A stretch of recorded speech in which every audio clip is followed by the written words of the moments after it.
be the next operation in what's supposed to be this legendary plus Ironman run. We are going to go for a really nice supply train, yielding us hopefully not only alien alloys but also the well-deserved Elerium. Both of these materials are currently needed. If you were following closely what we wanted to do next, we definitely need a little bit more alien alloys.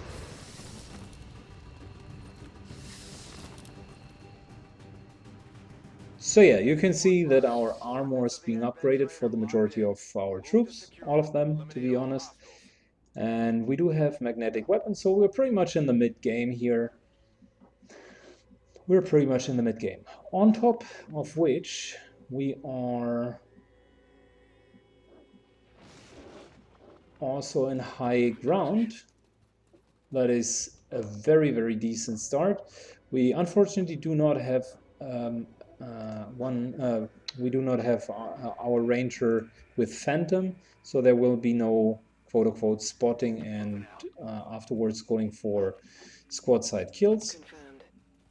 Yeah, but we just need to work with whatever we do have. These 6 guys are the ones that are available. We do have one leader. It's not our main leader, but Teardrop is kind of our second leader. We are using the leader mod, so he has leadership rank 1 and gets this nice get some ability in case we need some extra critical hits once in a while. Keep in mind, on this difficulty level, on such a rate, it was supposedly a moderate to difficult mission. So normally it would be 12 to 14 enemies.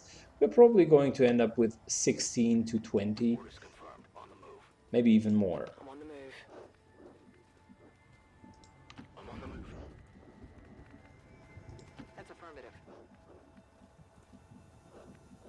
I'm not 100% sure whether or not there's going to be something up here. And as long as we're concealed, I don't feel we necessarily need to use our battle scanners all too much, because we can simply scan by moving into the right direction, right? So that shouldn't be too much of a problem. We heard that the enemies are here. We know that the hidden force level is already above 18, so I'm expecting Muton Centurions, I'm expecting Archons, I am expecting Berserkers, I'm expecting a shit ton of turrets and Advent forces, probably a lot of shield bearer, because that's usually the time when they will be frequently fielded. So that's a little bit the composition that I think is going to happen. I want to retain high ground as long as possible, for obvious reasons. And look at that. Like I said, a couple of Advent forces. They do have Viper rounds as a dark event, so we do not want to get hit by any means. That would be really, really bad. Secondly, as you can see, all of them have +1 armor, so that's kind of the reason. That's also a dark event ongoing. They are a little bit more tanky than normal. So this here is a 43 hit points pack, which we are now going to engage upon.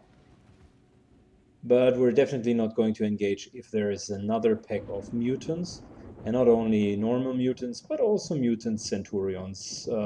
One mutant centurion leading this pack.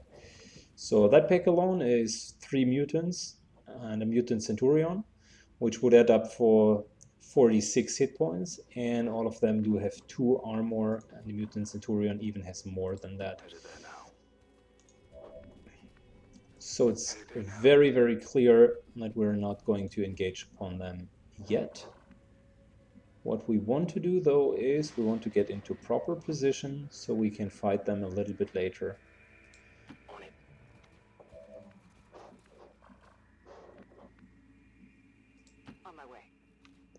I'm trying to position myself as such as to be is to have more or less equal line of all of them.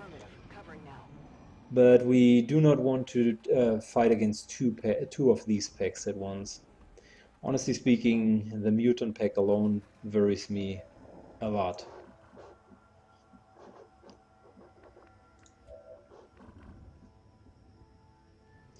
They're still in range. And this mutant pack here, that's bad news. I don't like it. All of them do have grenades, so that's unfortunately pretty bad for us. We could go down here and take full cover, but I like the idea of having this high ground advantage still. I just think we need to play it cleverly. If we engage too early and get too many of them at the same time, this might be pretty much GG. So let's for now start to move over here so we can have a flank. Stepping off. I'm just moving the guys over to make sure that we do have good aiming angles and that we're not triggering a pack for now. Will do. And you might excuse my defensive formation here, but I'm respecting the mutants quite a lot. They are strong opponents and shouldn't be underestimated. Roger that. Okay, here we go. Shotgun on that range is probably not worth it. That's the reason why I'm moving it up. That's full cover, which is fine. We might want to take this full cover here as well. So, yeah, for now that's fine. Need to make sure that this pack here, however, is going to leave. As long as we are still having two packs, that's not going to work out.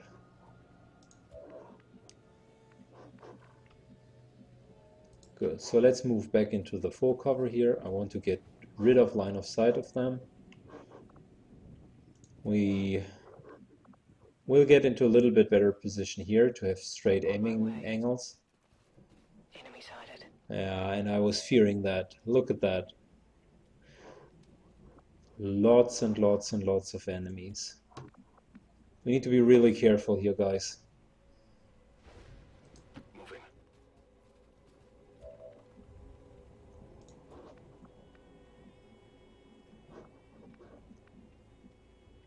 Affirmative. Moving out.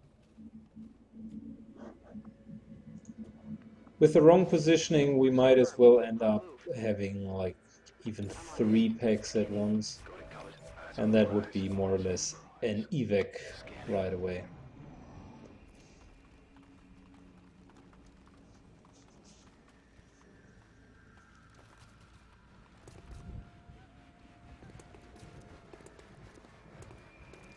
Now the mutants also start to move.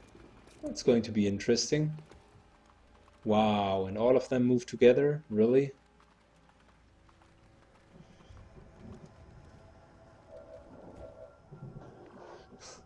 As tasty as it looks to place a 7 target grenade into these guys, and as much damage as that would deal, like 21, and shredder a fuck ton of armor, this would be a very, very bad move to go for this right now. Roger that. Instead, let's further pull back here and specifically make sure that our ranger is in a safe position.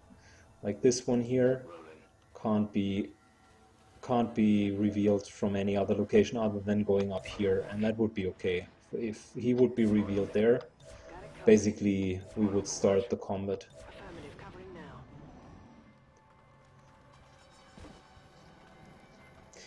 now. Question from the chat, is that a Muton Centurion in there? Indeed, that is a Muton Centurion, and he has a very nasty war cry ability. The war cry is basically an single buff that he could use around him to motivate all of the other units to be more reliable and also deal more damage. And you can appreciate if he has like 7 recipient or 6 other recipients, then his Warcry ability is rather efficient. So this guy here is a Muton Centurion. The other ones you should, without any problems, identify as normal mutants. And we do have 3 nasty stun lances plus an advanced captain here.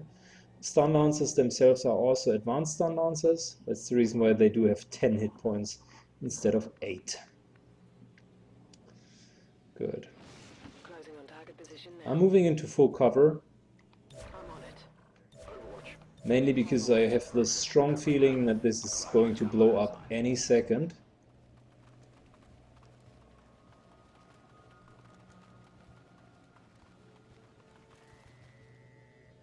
Well, they are adding a new layer of difficulty, that's for sure. And this one here is the worst thing that could have happened. They just moved up, so the only positive news here is we're getting free Overwatch shots. Negative news is we have now triggered literally everything at the same time. So that's 3 packs for now. And as you can see, they are well armored. So Overwatch shot from our sniper. Yeah, and they could even react. So tough luck there, tough luck. We are definitely in a problematic position. So let's first of all assess our situation and then take an educated decision. We do have 2 hurt stun lances here. The captain himself died, and there's a 3rd one currently uninjured stun lancer. Yo, good evening, Roby. Welcome.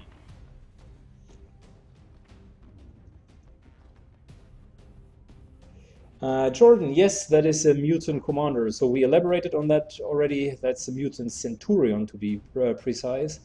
A very, very nasty enemy. We do have the high ground here, so hitting targets will be easy.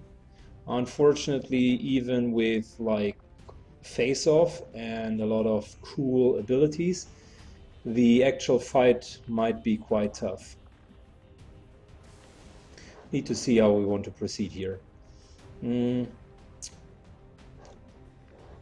Problem is, they can always like move up here and have relatively easy flanks on us. So we definitely would want to do something that affects this side here. The other problem that we do have is there are 3 stun lances here, and the 3 stun lances are pretty problematic. So all of them do have armor, which effectively makes it even more problematic.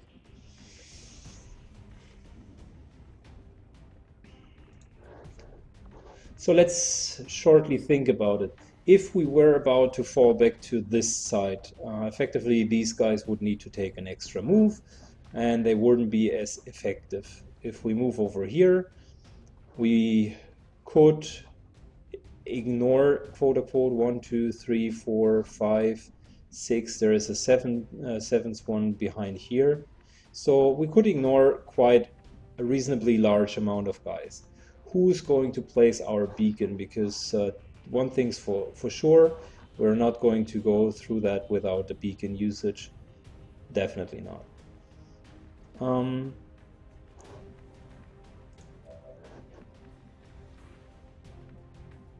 We could move over here, which is giving us solid cover.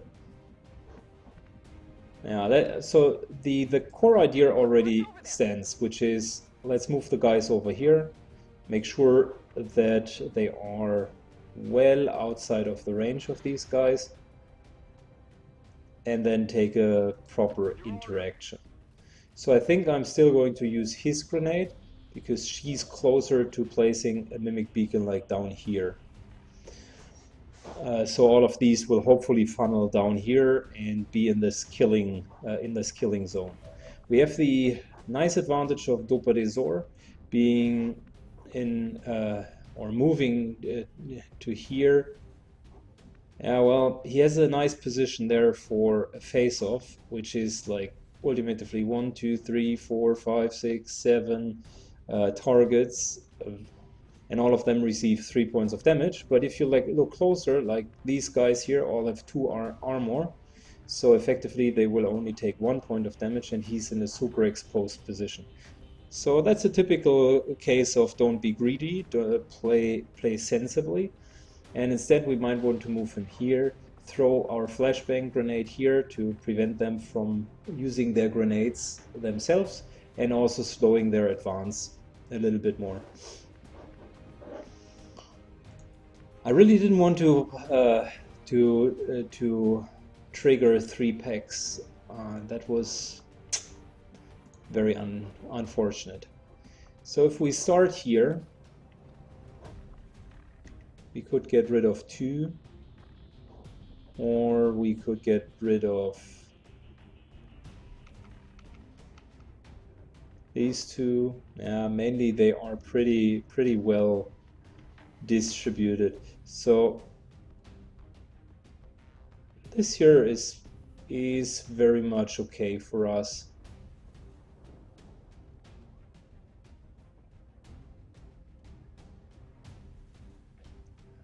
It's not going to kill anyone. Now we need to think that through really good, elsewise this might be our last turn.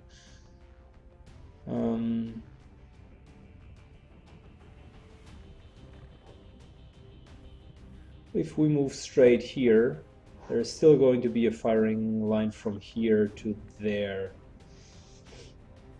It's further, but it's still there. We could use his flashbang grenade as well. Probably not worth it though.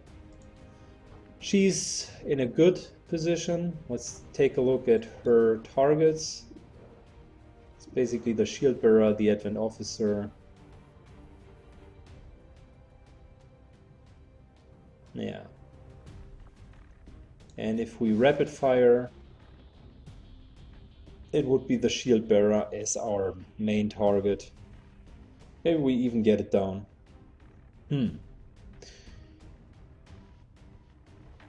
We do have a smoke grenade.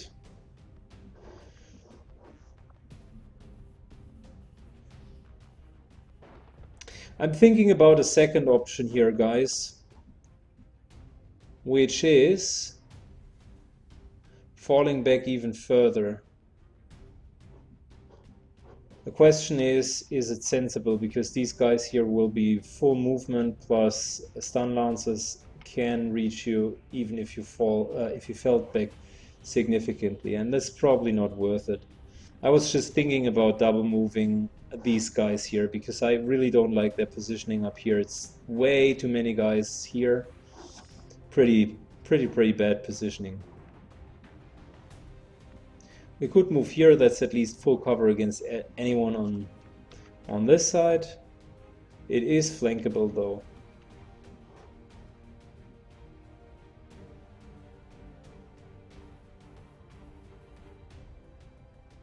This one is the other option, it's flankable from this side, so this one here is a shitty option. So I'm going for the flankable option here. Yeah, the stun lancers are pretty worrisome at the moment in time. They will be a problem.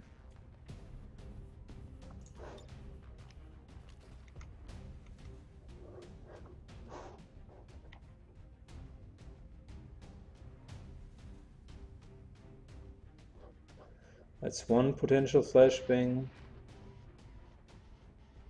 He can't fully flashbang all of that way. Well, he can, look at that. That's going to take care about the majority of these guys, plus the Muton Centurion. So yeah, that's a fair flashbang. It'll take out 3 of them. 4 even, I forgot about the guy down here. So that was a good flashbang.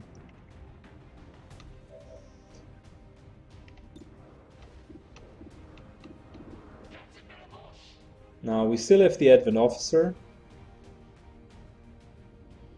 who is blinded currently, and I think it's a good option to kill him from here.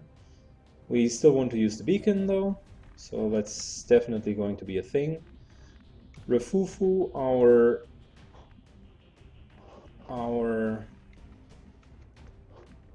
frontliner. The problem here is being down here is really suicidal. We do have 1, 2, they're probably going to murder him really bad.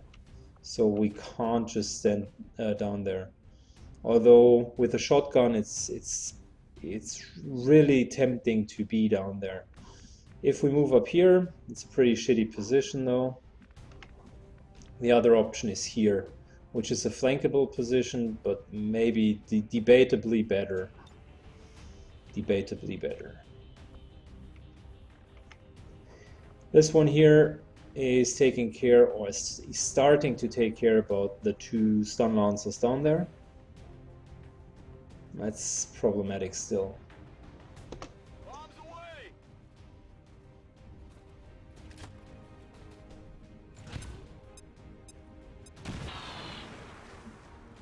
Yeah, so armor is removed. That's the good part about it, and they are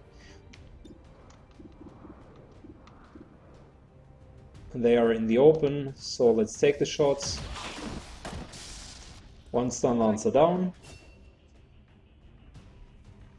He's going to be our beacon.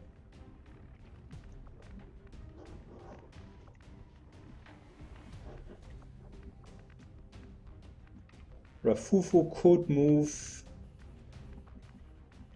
I'm just thinking, like, if he moves here, there are still going to be plenty of mutants that are in melee range, so that's definitely the wrong direction.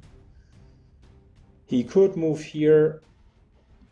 This guy here could easily be killed with a grenade, so probably this move here is smarter, which is effectively giving him a 100% chance to kill this guy.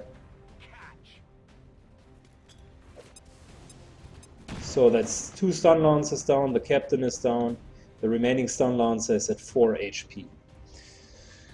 That's the first pack alone. We haven't touched the other packs for now.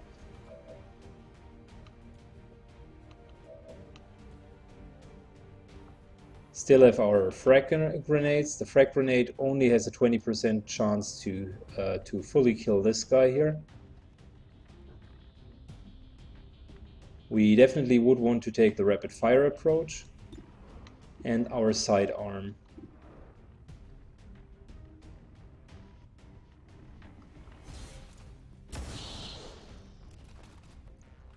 So that's 3 points of damage. And now the highest chance is to get rid of the shield bearer. Nope. 80% would have needed to hit twice in order to have a realistic chance of eliminating it, and it would require us to deal quite a substantial amount of hit point damage. Good. So instead, let's put the Mimic Beacon here, which will hopefully motivate most of these guys to move up there. Let's remember we have 4 of them disoriented. The Mimic Beacon, if we're lucky, it will take 3 hits. Yeah, that's 1.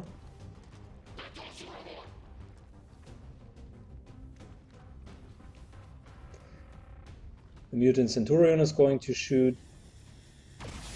And that's really why you don't want to mess with them. 6 points of damage is rather bad. Now the Mimic Beacon itself is already gone. And they are going to take their shots. Like, he was still disoriented. That's 1 Overwatch. Probably another shot or even a grenade. Yeah, pretty bad for us. Significant grenade hit. That was a movement plus a mark, and he's going to use his shield. And then there's still like one last guy who is blinded, but still might make the shots. No, he won't. Yeah.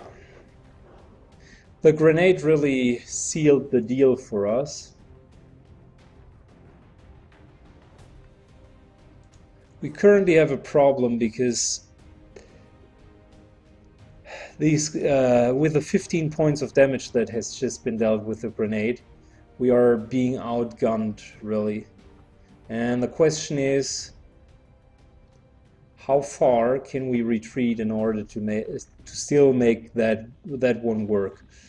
We could try to use a grenade and another beacon to kind of keep them busy, but in reality I'm not really sure if that one will work out. And we do have some of our potent units on this run, so it is just what it is. It's just a supply rate at the end of the day. So matter of fact, if we call a Sky Ranger here, we want to remove his Overwatch.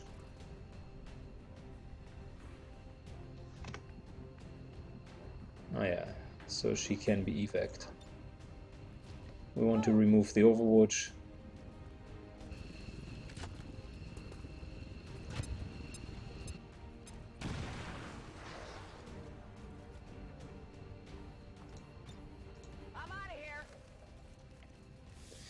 This is basically me saying, let's cut our losses, be reasonable about it. It's the first mission that we will not be able to finish. Position confirmed. But that's okay.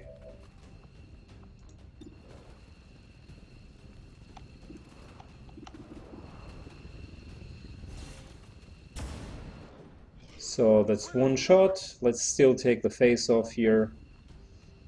Yeah, because why not? Like, this is what we could have achieved with just dealing damage.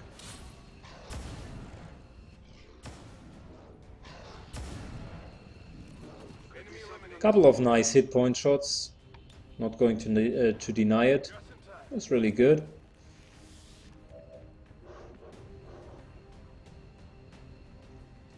Copy that.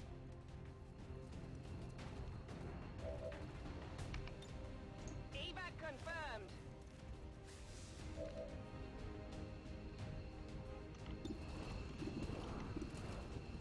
Let's take this one kill still.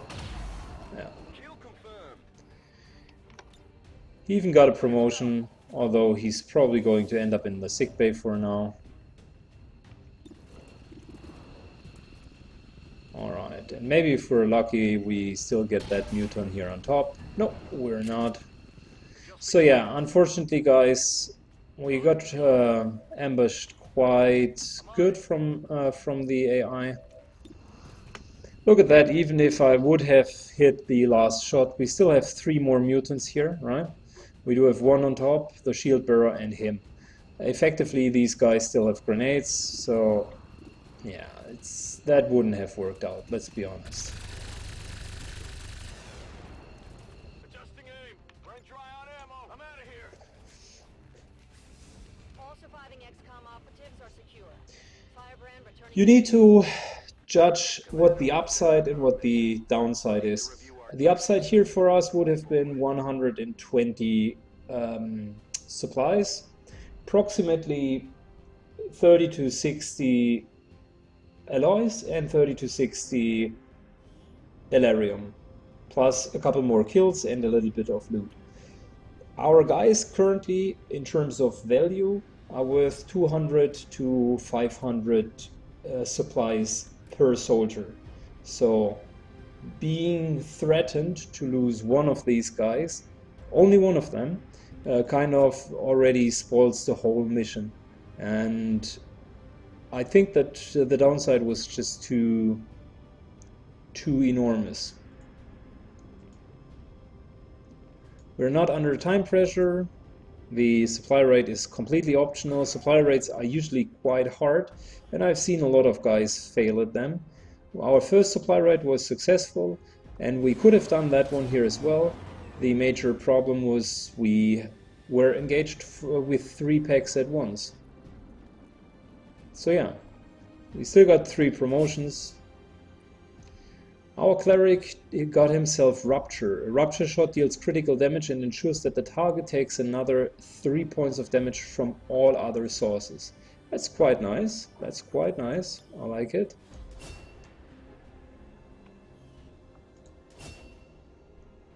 Oh, nice. Our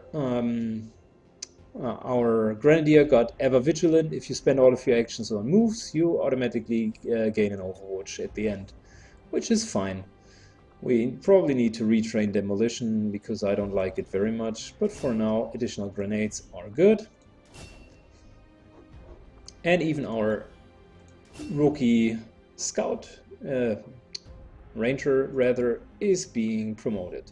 So yeah, not the most successful mission, but I'm happy about making the right decision instead of being greedy and maybe risking to lose many soldiers. We will need to take a short break, 5 days here probably, to recover and get enough guys back in the game. We already have plus 100% healing rate.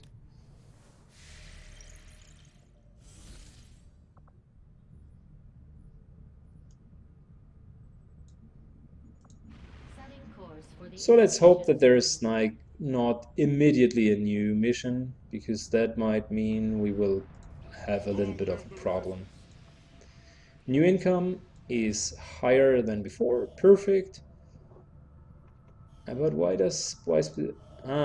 we got an, I think we still got an dark event ongoing. We still got a dark event ongoing which says double intel costs. I think it was decryption. And that's the reason why this one here now still costs 160. Let me check something. Like this one here also costs 160. And we have a tower here. We have no other make contact. Ah yeah, this one here also 160. Yep, that's not nice. Let's just go back to our HQ, heal a little bit faster, and maybe we get the option to recruit another soldier for money. Welcome, Commander. Nope, we don't.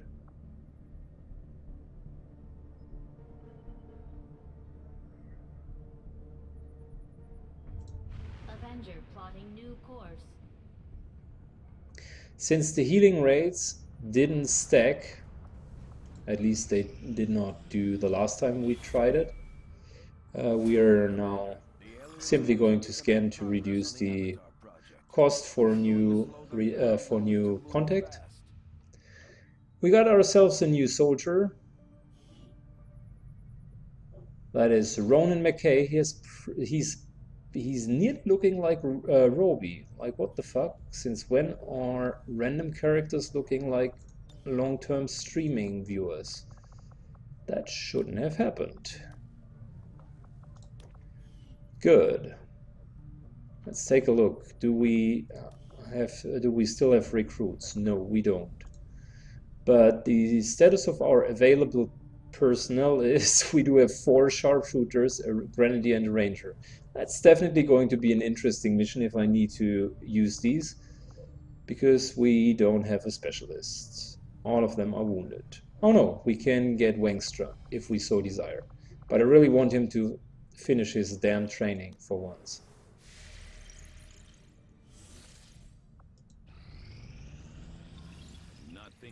Alright, Elarium's being researched. Great, perfect, even more than perfect. Powered armor is our next target.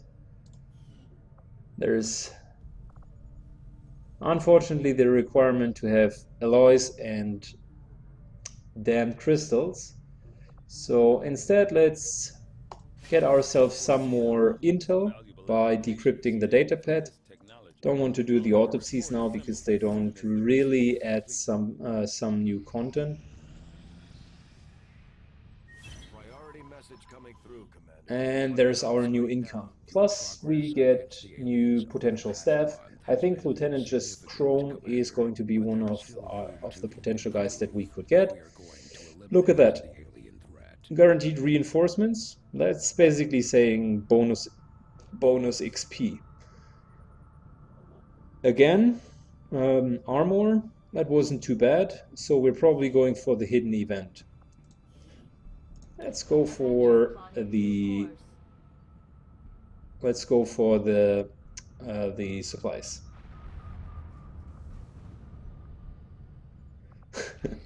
Yeah, the guy stole your stuff, stole your chops, bro.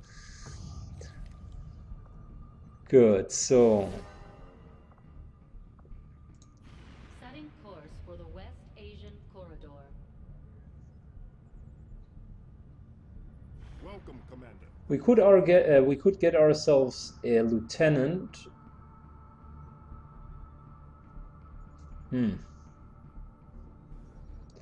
That's JC Phoenix, by the way. I like JC, but I don't think that we definitely need a specialist right now. Probably not. Avenger plotting new course. Yo, Roby. Looking very much forward to see you online. There's the next retaliation strike, and we definitely are going to go there. Let's shortly visit the black market real quick. We can fly here and then there. That's still on our way. Market is open. We could buy... Oh, that's nice. Superior conditioning is really good. Like extra HP. Solid. We can buy ourselves some alloys and some crystals. That would be 40, 80 intel, which leaves us with 57, which is not too bad though, because we will get extra intel now from the datapad, and we need 80 to make the contact, or we get ourselves Grenadier, but we have enough Grenadiers. I much rather try to get the alloys and the Elerium. You might call me greedy at that stage, but my main concern is, yeah, let's just finish this one, and afterwards we go for the powered armor. It will take a while, so it's no problem to get the data, the advent data decryption now. The powered armor really help out, and that's the reason why I definitely would want to have it. For now, we are okay with the remainder of our items. I don't fear any of them. And look at that, we would have Teardrop available, who's pretty much a good specialist as well. I want to get Wangstra through the training, and that's the reason why we again go with Teardrop. Nightcon is also back in business, so we do have an experienced ranger. Yeah, that looks pretty solid.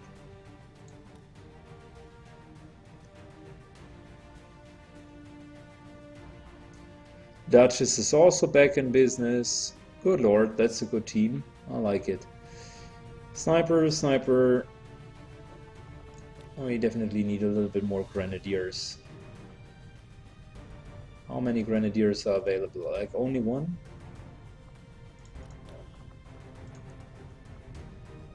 Yeah, the remainder is wounded, so we need to go in with 2 Rangers, 2 Sharpshooters, only 1 Grenadier.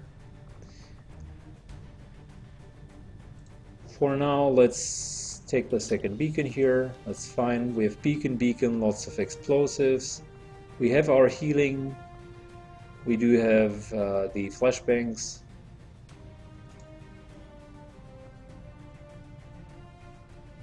And the question is, should Nightcon get another healing kit, or should he go for a mine shield? And I think we might want to give him the mind shield. Although, by thinking about it again, he's the one with the highest HP, so why shouldn't we give him a medkit in case our healer gets into problems? Good. So that's a pretty solid setup. I like it.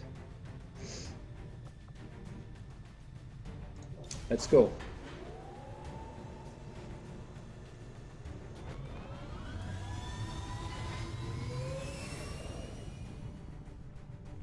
Sky Ranger deployed. Menace, ready to deploy. Good. Begin the mission.